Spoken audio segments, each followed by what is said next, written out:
Cyprien n'a pas seulement marqué les esprits par son intelligence et son calme presque princier, il a aussi bouleversé le public par une façon de regarder Amélie, douce, sincère, impossible à feindre. Après son départ des 12 coups de midi, le jeune prodige a enfin laissé parler ce que son silence racontait déjà. Et si un jeu de culture générale était devenu le début d'un conte d'amour moderne, quand Cyprien Faure a quitté les 12 coups de midi, beaucoup ont d'abord parlé de chiffres. 212 participations, plus de 860 000 euros de gains, 7 mois sans jamais tomber. Une trajectoire presque irréelle pour ce jeune Parisien de 22 ans, calme, précis, élégant dans la victoire comme dans le silence. Mais derrière les chiffres, derrière les applaudissements et les projecteurs, une autre histoire s'était écrite, plus discrète, plus fragile, plus humaine. Car ce départ volontaire, annoncé avec une sérénité déconcertante, n'a pas seulement marqué la fin d'un parcours exceptionnel, il a ouvert une porte que le public attendait depuis longtemps. Une porte vers ce que Cyprien gardait au fond de lui, dans un sourire retenu, dans un regard fuyant, dans cette manière soudaine de perdre ses mots dès qu'un seul prénom était prononcé. Amélie. Sous les lumières du plateau, tout semblait pourtant commencer comme un jeu. Jean-Luc Reichmann, avec cette malice tendre qu'on les connaît, lançait quelques questions, quelques sous-entendus, quelques petites phrases destinées à faire rougir le champion. Et Cyprien, d'ordinaire si maître de lui, vacillait. Lui qui répondait aux questions les plus difficiles avec une précision presque musicale, semblait soudain désarmé par une simple évocation d'Amélie, comme si, face à elle, la connaissance ne suffisait plus. Comme si le cœur venait troubler la logique. Il baissait les yeux, il souriait malgré lui, il cherchait une phrase, puis une autre, et le plateau entier comprenait avant même qu'il ne parle. Ce n'était pas une stratégie, ce n'était pas une posture, c'était cette vérité douce qui passe parfois dans un visage avant de passer dans les mots. Et lorsque, après son départ, Cyprien a fini par reconnaître publiquement qu'il éprouvait des sentiments particuliers pour Amélie, les fans ont eu l'impression d'assister à la scène finale d'un film qu'ils suivaient depuis des mois. Une confirmation, une délivrance, presque une récompense collective, parce que le public l'avait vu naître, ce trouble. Il l'avait observé dans les silences, dans les gestes, dans les regards prolongés. Il l'avait deviné avant lui, peut-être. Amélie, elle, n'était pas seulement la princesse du plateau. Elle avait cette présence rare, cette grâce tranquille qui n'a pas besoin d'en faire trop, une beauté élégante, oui, mais surtout une intelligence dans la manière de répondre, de sourire, d'écouter, une finesse naturelle qui semblait toucher Cyprien bien au-delà de l'apparence. Il ne parlait pas d'un coup de foudre superficiel, il parlait d'un charme plus profond, plus lent, plus durable, celui d'une personne qui entre dans une pièce et en modifie la lumière. Très vite, les téléspectateurs ont commencé à les voir comme un couple de contes modernes. Lui, le jeune pianiste romantique, réservé, presque intemporel. Elle, la princesse lumineuse, sortie d'un décor de légende. Ensemble, ils avaient quelque chose que la télévision fabrique rarement. Une innocence, une tension douce, une émotion qui ne criait pas, mais qui restait. Et c'est peut-être pour cela que cette histoire a touché autant de monde. Parce qu'au milieu d'un jeu fait de rapidité, de bonnes réponses et de compétition, Cyprien et Amélie ont rappelé une chose simple. Parfois, l'instant le plus mémorable n'est pas celui où l'on gagne, c'est celui où l'on ressent. Il y eut un moment, surtout, que les fidèles des 12 coups de midi n'ont pas oublié. Un moment suspendu, presque hors du temps. Cyprien, assis au piano, les mains posées sur les touches, le regard plus grave que d'habitude. Sur le plateau, le bruit semblait s'être retiré. Les rires, les questions, la mécanique du jeu, tout s'effaçait lentement. Il ne restait qu'une mélodie. Et cette mélodie semblait avoir une destinataire. Amélie était là, présente, silencieuse. Et Cyprien jouait. Ce n'était pas une simple performance. Ce n'était pas seulement un candidat talentueux qui montrait une facette artistique de sa personnalité. Non. Dans sa manière de toucher le clavier, il y avait quelque chose de plus intime, une retenue, une pudeur, une déclaration sans phrase. Chaque note semblait dire ce que lui-même n'osait pas encore formuler clairement. Chaque accord portait cette douceur un peu tremblante des sentiments naissants. Le public la sentit immédiatement. Les réseaux sociaux aussi. En quelques heures, les extraits ont circulé. Sur TikTok, sur les forums, dans les groupes de fans, chacun revoyait la scène, ralentissait les images, découpait les regards. On commentait la façon dont Cyprien levait les yeux vers Amélie. On analysait son sourire. On observait la réaction de la jeune femme, cette émotion discrète, ce léger trouble que certains croyaient percevoir dans son visage. Était-ce réciproque? Était-ce seulement la magie du direct? Était-ce un jeu de plateau devenu plus vrai que prévu? Personne ne pouvait répondre avec certitude. Et c'est précisément ce mystère qui rendait l'histoire si fascinante. Car Cyprien, d'habitude, était un homme de contrôle. Sur le plateau, il impressionnait par sa concentration. Il ne paniquait pas. Il ne se dispersait pas. Même sous la pression, il gardait cette voix posée, ce sourire discret, cette politesse presque ancienne. Mais dès qu'Amélie apparaissait, quelque chose changeait. Le champion devenait jeune homme. Le stratège devenait rêveur. Le visage sérieux s'éclairait, puis rougissait. Et dans cette transformation, les téléspectateurs voyaient une vérité désarmante. Certains fans allaient plus loin. Ils affirmaient que Cyprien choisissait parfois des morceaux chargés de romantisme lorsqu'il savait qu'Amélie l'écoutait. D'autres plaisantaient en disant qu'il prolongeait peut-être son aventure pour la revoir encore, jour après jour, sous les projecteurs. Était-ce vrai? Était-ce exagéré? Peu importait presque. Dans l'imaginaire collectif, l'histoire avait déjà pris vie. Mais ce qui a toujours protégé Cyprien de la caricature, c'est sa délicatesse. Jamais il n'a transformé cette affection en spectacle grossier. Jamais il n'a forcé Amélie à entrer dans un rôle.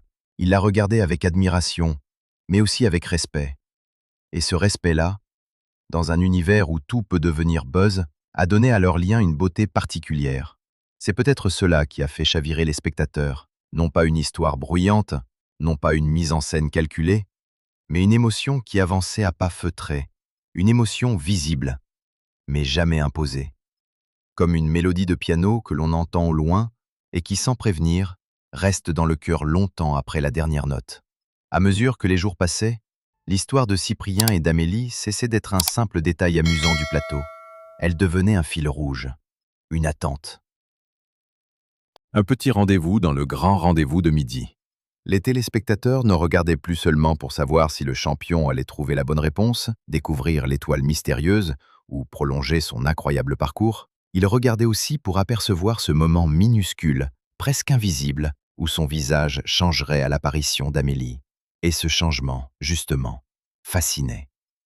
Cyprien pouvait entrer sur le plateau avec son calme habituel, répondre avec précision, sourire avec mesure, rester parfaitement maître de son jeu. Puis, soudain, le nom d'Amélie était prononcé, ou sa silhouette apparaissait, ou Jean-Luc Reichmann, toujours malicieux, lançait une remarque à mi-chemin entre la taquinerie et la tendresse. Alors, quelque chose se défaisait doucement dans l'armure du champion. Ses épaules semblaient moins rigides, son regard devenait plus lumineux. Sa voix perdait un peu de son assurance. Et ce jeune homme que l'on croyait presque imperturbable redevenait simplement amoureux. Il y avait là une beauté rare, parce qu'elle n'était pas parfaite, elle était maladroite, elle était humaine. Elle avait cette couleur des premiers sentiments, quand le cœur parle trop fort et que le visage ne sait plus mentir. Les internautes s'en sont emparés avec une passion presque immédiate. Des vidéos courtes, découpées au millimètre, ont commencé à circuler partout. Un regard ralenti, un sourire furtif, une main qui se crispe légèrement, une phrase interrompue, une rougeur sur les joues. Et chaque extrait devenait une preuve pour ceux qui voulaient croire à cette romance naissante. Regardez comme il la regarde. Regardez comme elle sourit. Ah, ce n'est pas possible, il y a quelque chose. Ces commentaires revenaient sans cesse, comme un refrain populaire. Mais derrière l'emballement numérique, il y avait surtout une grande tendresse. Les gens ne se moquaient pas vraiment de Cyprien, ils le protégeaient presque. Ils reconnaissaient en lui cette part fragile que chacun garde en soi, la peur de dire trop, la peur de ne pas être entendu, la peur de transformer un rêve en réalité et de le voir s'échapper. Car Cyprien n'était pas un candidat ordinaire, il avait déjà tout pour impressionner. Une culture immense, une mémoire solide, une élégance naturelle, une capacité à rester digne même dans les moments les plus intenses. Mais ce qui l'a rendu inoubliable, ce n'est peut-être pas seulement son palmarès, c'est le contraste. Le contraste entre l'homme qui gagne et le jeune homme qui tremble, entre le champion sûr de ses réponses et l'amoureux incertain de ses silences. Et puis il y avait Amélie, cette présence douce, presque solaire, qui semblait faire respirer autrement le plateau. Elle n'avait pas besoin de grands gestes. Elle n'avait pas besoin de déclarations. Son simple sourire suffisait à créer un espace différent, plus calme, plus tendre. À côté d'elle, Cyprien ne paraissait pas diminuer. Au contraire, il paraissait plus vrai, comme si cette affection révélait une part plus profonde de lui-même. C'est ainsi qu'un jeu télévisé, construit autour de questions et de chronomètres, s'est mis à ressembler par instant à une scène de cinéma. Un cinéma sans excès, sans musique imposée, sans promesse écrite d'avance. Juste 2 regards, quelques notes de piano, un animateur complice et des millions de spectateurs qui retenaient leur souffle devant une émotion simple. Une émotion simple, oui. Mais parfois, ce sont les choses simples qui restent le plus longtemps.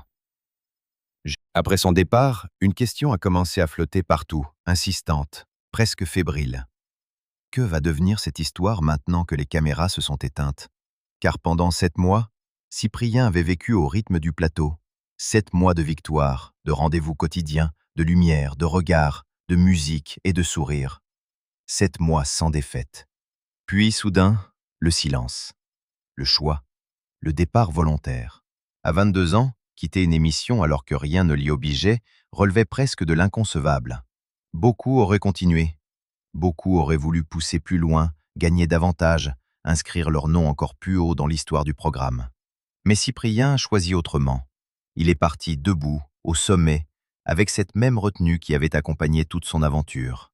Et ce choix, audacieux, a ajouté une profondeur nouvelle à son image. Pourquoi partir quand tout réussit? Pourquoi quitter une scène où l'on est aimé, applaudi, attendu?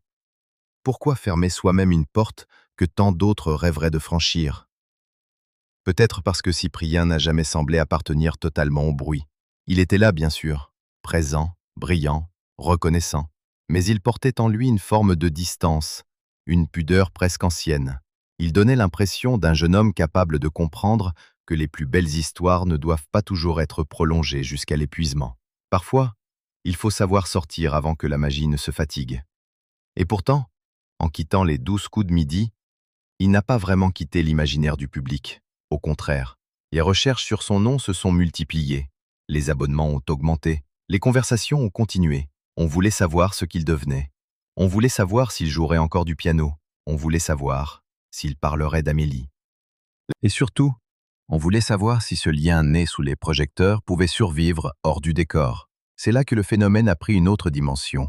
Ce qui n'était qu'un frisson télévisuel est devenu une curiosité collective. Des fans ont relu chaque séquence, rassemblé chaque indice, commenté chaque apparition. Certains imaginaient déjà une suite romantique, loin des caméras. D'autres restaient prudents, rappelant que les sentiments ne sont pas une fiction à consommer. Mais tous, ou presque, reconnaissaient la même chose. Cyprien avait touché quelque chose de profond. Il avait rappelé que l'élégance existe encore, que la retenue peut être plus puissante que les grands discours, que le romantisme n'a pas disparu, même dans les émissions les plus populaires. Dans un monde où tout se montre vite, où tout se commente trop fort, Cyprien avait aimé, ou du moins laissé entrevoir qu'il aimait, avec une délicatesse presque rare. C'est peut-être pour cela que certains producteurs auraient vu dans cette histoire un potentiel immense, car un tel engouement ne se fabrique pas facilement. On peut écrire des scénarios, organiser des rencontres, provoquer des situations, mais on ne peut pas commander un regard, on ne peut pas fabriquer une rougeur, on ne peut pas forcer cette petite hésitation dans la voix quand un prénom touche un endroit secret du cœur. Cyprien et Amélie avaient offert au public quelque chose de précieux, une émotion non programmée, un instant qui échappait au format, une échappée belle dans un univers réglé à la seconde près. Et c'est peut-être là que réside le vrai charme de leur histoire. Elle n'a jamais eu besoin d'être confirmée dans ses moindres détails pour exister dans le cœur des spectateurs. Elle existait déjà dans la manière dont Cyprien jouait du piano, dans la façon dont Amélie l'écoutait. Dans le sourire de Jean-Luc Reichmann, qui semblait dire tout haut ce que le public pensait tout bas, dans cette atmosphère soudain plus douce, quand la compétition s'effaçait derrière quelque chose de plus fragile, quelque chose qui ne se mesure ni en gain, ni en victoire, ni en participation. Ce qui reste parfois est plus fort que ce qui a été dit. Dans l'histoire de Cyprien et d'Amélie, il n'y a pas eu de grande annonce spectaculaire, pas de mise en scène tapageuse, pas de déclaration criée sous une pluie d'applaudissements. Il y a eu mieux que cela, peut-être. Il y a eu une émotion lente, patiente, presque fragile. Une émotion qui s'est déposée dans la mémoire du public comme une lumière de fin d'après-midi sur un décor familier. Après son départ, Cyprien n'était plus seulement le jeune homme aux 212 participations. Il n'était plus seulement ce candidat brillant, capable d'enchaîner les réponses avec une précision impressionnante. Il devenait, aux yeux de beaucoup, le symbole d'une élégance rare, celle d'un homme qui sait aimer sans envahir, admirer sans posséder, ressentir sans transformer l'autre en spectacle. Et c'est peut-être cela qui a touché si profondément les téléspectateurs, car le public, souvent, reconnaît la vérité avant même qu'elle ne soit formulée. Il reconnaît un regard qui ne triche pas. Il reconnaît un sourire qui arrive trop vite pour être calculé. Il reconnaît ce trouble minuscule qui traverse un visage lorsqu'un prénom remue quelque chose d'essentiel. Amélie, dans cette histoire, n'était jamais réduite à un simple objet de fascination. Elle avait sa propre lumière, son propre mystère, sa propre force. Son charme venait autant de sa beauté que de son intelligence tranquille, de sa manière de se tenir, de répondre, de laisser vivre les instants sans chercher à les dominer. C'est cette finesse qui semblait avoir bouleversé Cyprien. Pas seulement un visage, pas seulement une silhouette, mais une présence. Il l'avait dit à sa manière. C'était son esprit, sa douceur, sa façon de parler qui l'avait marqué. Et dans cette confession, il y avait une sincérité presque ancienne. Comme si Cyprien appartenait à un autre temps, un temps où l'on tombait amoureux d'un regard, d'une phrase bien posée, d'une délicatesse dans le silence. Les fans, eux, continuaient de faire vivre le récit. Ils revoyaient les extraits au piano, ils commentaient les gestes, les réactions, les sourires d'Amélie. Certains y voyaient la preuve d'une émotion partagée, d'autres préféraient garder la beauté du doute. Mais tous semblaient s'accorder sur un point. Quelque chose s'était passé. Quelque chose de rare. Quelque chose qui avait dépassé le simple cadre d'un jeu télévisé. Car dans les émissions populaires, les histoires naissent souvent vite et disparaissent plus vite encore. Un buzz remplace l'autre. Une séquence chasse la précédente. Mais ici, la mémoire résistait. Elle résistait parce que Cyprien avait joué juste. Non seulement au piano, mais dans sa manière d'être. Il n'avait jamais cherché à prendre toute la place. Il avait laissé l'émotion respirer. Et cette respiration, justement, donnait à leur histoire une profondeur particulière. On pouvait y projeter ses propres souvenirs. Un amour jamais avoué. Une rencontre qui a changé une période de vie. Un sourire que l'on n'a jamais oublié. Une chanson associée à quelqu'un. Voilà pourquoi l'histoire de Cyprien et d'Amélie parlait à tant de gens. Parce qu'elle ressemblait à la vie, avec ses élans et ses retenues, ses espoirs et ses sciences. Sur le plateau, tout avait commencé comme une parenthèse, mais dans le cœur des spectateurs, cette parenthèse ne s'était jamais vraiment refermée. Elle restait ouverte, douce, vibrante, comme une phrase suspendue, comme une mélodie dont la dernière note continue de résonner longtemps après que les mains ont quitté le clavier. Et puis au fond, que raconte vraiment cette histoire? Raconte-t-elle seulement l'attirance d'un champion pour une jeune femme lumineuse? Raconte-t-elle seulement l'emballement des réseaux sociaux, les montages vidéo, les commentaires attendris, les rumeurs et les espoirs? Non. Elle raconte quelque chose de plus vaste. Elle raconte notre besoin de croire encore aux émotions simples. Dans un monde pressé, bruyant, souvent ironique, Cyprien surprit parce qu'il n'avait rien d'un héros fabriqué. Il ne cherchait pas à devenir une figure romantique. Il ne jouait pas au prince charmant. C'est précisément pour cela que beaucoup l'ont vu ainsi. Son romantisme venait de sa pudeur. Sa force venait de sa retenue. Sa séduction venait de cette douceur qui ne demandait rien, mais qui disait beaucoup. Il y avait chez lui une forme de grâce discrète, presque musicale, une manière de répondre calmement, d'écouter, de sourire sans triompher. Même lorsqu'il gagnait, il ne semblait jamais vouloir écraser les autres. Il avançait avec une dignité tranquille. Et quand Amélie entrait dans ce récit, Cette dignité se teintait d'une vulnérabilité bouleversante. Car aimer, ou commencer à aimer, c'est aussi cela. Accepter de ne plus tout contrôler. Accepter que le cœur arrive sans prévenir, au milieu d'un décor parfaitement réglé. Accepter que, devant des millions de téléspectateurs, un simple regard puisse raconter plus que toutes les victoires. Amélie, elle aussi, est devenue une figure centrale de cette émotion collective.